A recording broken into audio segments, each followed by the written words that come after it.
Hi everyone, I'm Judy Elliott and welcome to Breaktime. I am honored and delighted to have with me as my guest Joy Jones, host with Fox News Media. Thank you so much, Joy, for being with us. Thanks for having me here. And hey, welcome back to the hometown of Dalton. We're excited to have you here. Yeah, I enjoy being here. I've been back in Georgia since 2016 and recently moved back kind of to this area, so within driving distance. Good, that's great. Well, I want to talk a little with you about, a lot of people say, you know, I know some about the book, but what about where did you go to school? Sure. A little bit about when did you leave Dalton, kind of your journey. So tell me, you went to Southeast High School, right? I did, yeah. I mean, you know, if you want to go all the way back, I grew up in Donville. My family still lived there, so I went to Donville and then Eastbrook and then Southeast. Graduated Southeast in 2004. Played football the whole way through, and you know, just I don't know what else you could do back then. I mean, we didn't have phones and internet like we do now, so you play football, you work as much as you can, and you drive up down Walnut Avenue and hope people see how cool your truck is. You know, that's about it.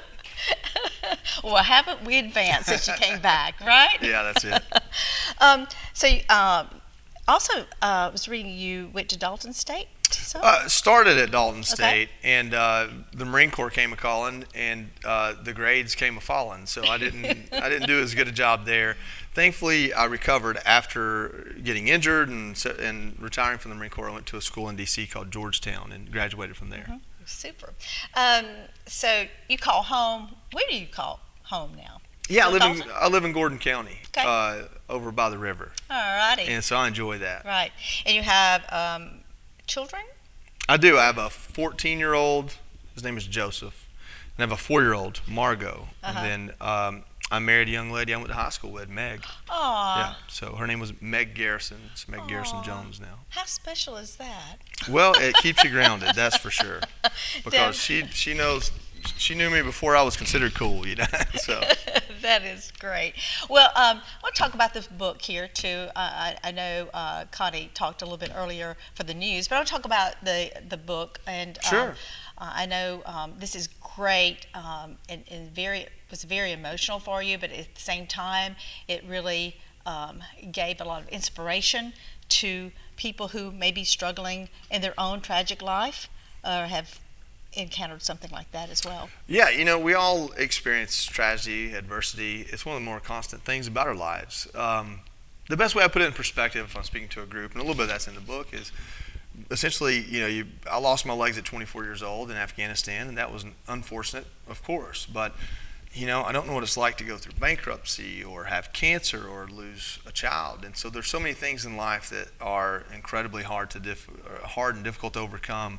Yet everybody in any room has gone through those. You know, like all those things are represented pretty much in any room you step into, no matter how big or small.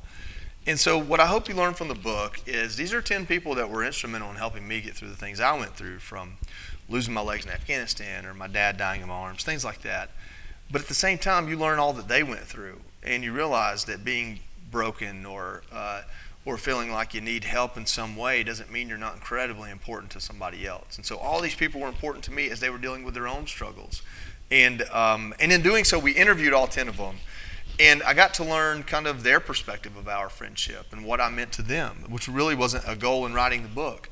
And then you read the book, and there's some themes in there you don't see coming. Your relationship with your father. I talk a lot about my dad in the book, who was a brick and block mason here in Whitfield County area. And then we talk about football, and we talk about hunting a lot. And so those aren't themes I tried to make happen in the book. It's just you interview 10 of your buddies, and they all have similar experiences and learn some of the same lessons the same way. And you realize just how much alike we all are. I mean, there are people in this book from Ohio and Texas and Louisiana and Georgia and Tennessee. And so to have people from all over the country, California, represented in the book but have very similar experiences with their dad or their buddies, I think that means something, and I think we can learn something from each other that way. Right.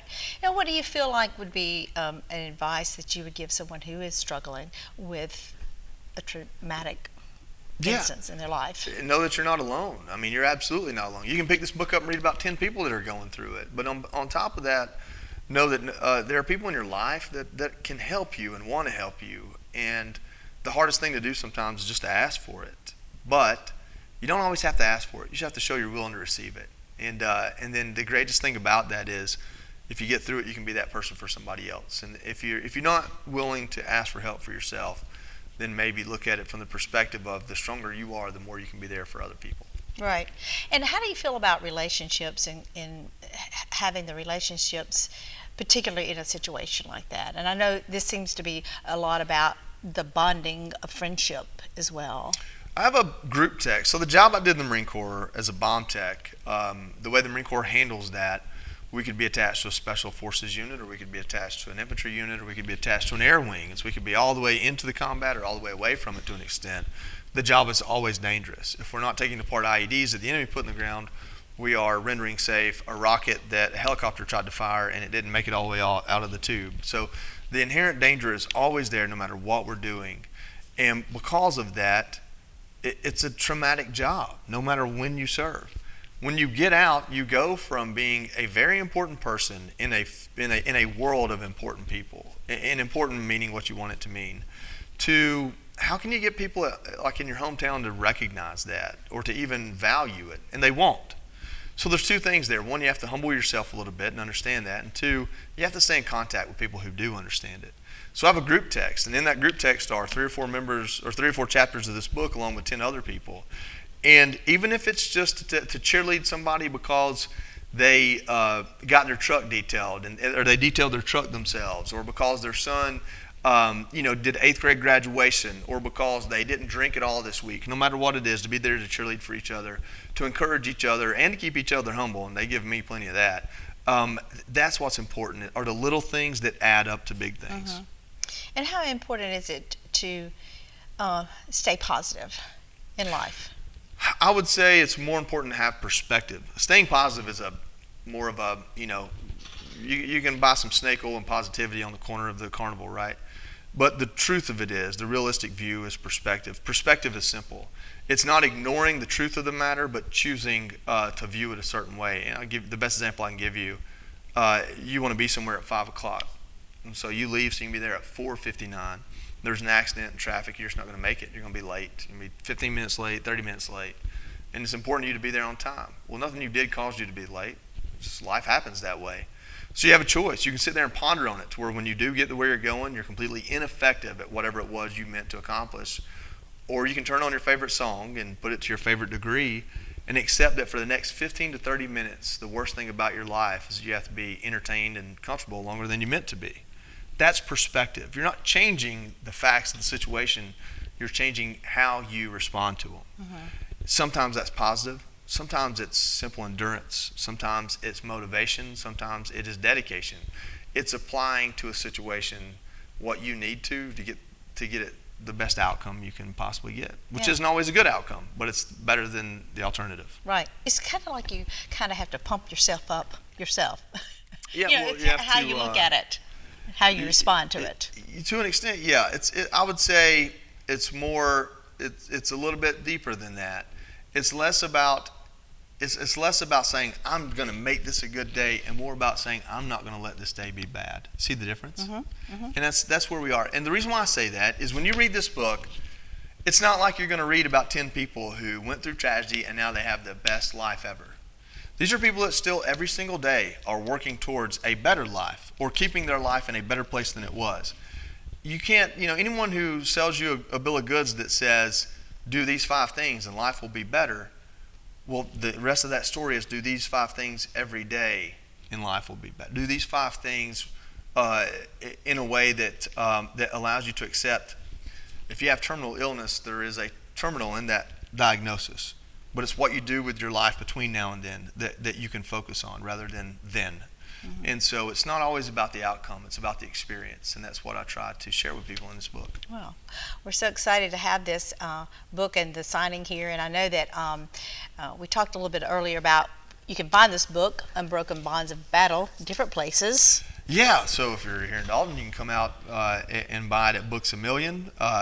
If you prefer to shop online, which a lot of people do, you can go to foxnewsbooks.com, and they'll have a link to pretty much anywhere you want to buy, from Amazon or Barnes & Noble, pretty much anywhere. Yeah. One other question. What about your connections here in Dalton? Do you still have a lot of connections here? Yeah, everybody I share blood with still lives here.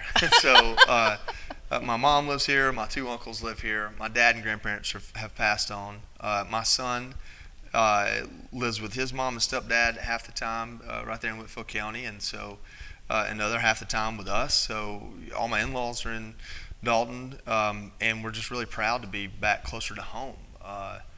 Our 4-year-old would come home and talk, or she would be at home because Meg works from home, and she'd say, I want friends. I just need friends. And as a 4-year-old, it's just dramatic, crying, friends. Well, she has her big brother and 2 cousins that are right here. So we said, you know what, we'll take you to your friends. So we picked up and moved. How cute. Your youngest is 4 years old? Yeah, 14 and 4. So. Well, does she watch you on TV? She does. She has that's the hardest thing, when I'm out in public and people come up and recognize me, I want her to not think that's normal. But having lived in it her whole life, I don't know how she'll perceive it, but I'll get home and she'll tell me what I screwed up. Like we were talking about sharks on a show I do called The Five the other day, and I got home yesterday, and that was 3 days ago, and I've been gone for a week, and she said, Daddy, I just really need to tell you that I don't think sharks are mean. I don't think they're mean. I think we just need to stay away from them. And so she'll tell me when I mess up on TV for sure. Let me ask you another question. When you were, let's say high school, young adult, did you ever think, or did you ever know what you really wanted to do? Did you have a dream that you wanted to accomplish, or I know things just happened? This is the truth of it. I grew up in a trailer over in Donald. I had a really good family. We didn't have anything. I wasn't looking at my inheritance, that's for sure. What I inherited was work ethic and a belief in myself, and I got that from my dad, my uncles, and my mom. My mom cleaned other people's houses, and my dad was a brick and block mason. And my dad always emphasized the cleaned other people's houses, as a way to kind of jab at her. Uh-huh. But so I knew what hard work was. I knew what family was. And I knew that if I believed in myself, what I did with my hands could get me through. I did well in school because I was somewhat intelligent, but I wasn't very dedicated. So college wasn't really expected. My dad left school in the 8th grade, my mom in the 10th grade. So growing up here in Dalton, it wasn't about college. It was about staying out of trouble, graduating high school because nobody else had done it. And not starting a family until I was ready to. Those were what were expected of me. So even the military wasn't something I was exposed to. It was Jeff McDonald. His son, Chris, was one of my best friends, and he had been to Desert Storm. He was teaching at Eastbrook. He left. He was my sister's teacher. He left when the Desert Storm came back. And he did a slideshow going into 9th grade, I believe, or 8th grade, either Eastbrook or Southeast. And he showed his time in the Marine Corps. And he was kind of crabby a little bit as a coach, But during the 15 minutes he did that slideshow, his face was just as bright as it could be. It was just pure joy to tell people about his time in the Marine Corps. So that was the first seed that was planted. And then once I graduated, Keith Stansel, Chris McDonald, who both had career military dads, kind of talked me into the military because they knew that I was capable of more than even I believed as far as a career goes rather than a job. And so they talked me into it. Of course, I went first. I went to Parris Island, and then Chris followed me to Parris Island, and Keith went to Fort Benning, and by 2010, we had all been to war. Mm. Yeah. That's very interesting, and it's great that you've stayed connected to the people in Dalton, the people that have really been inspirational in your life as well. I just want to say thank you so much for stopping by and letting us share some time with you, and we certainly appreciate that. I know you're a busy person, but to have you come into the studio, we just say thank you so much. It feels good to be home, and if you do watch Fox News at all, and I'm on, you'll hear me talk about Dalton or Northwest Georgia. Yes. It's important for me to do my job, to speak to Americans from coast to coast and let them know who we are and what we believe in and where my grounding comes from. And so it's a proud thing, and thanks everybody for letting me have it. Thank you so much, and thank you for being here. Thank you for your service to our country. We appreciate it. Absolutely. And we'll see you next time here on Breaktime.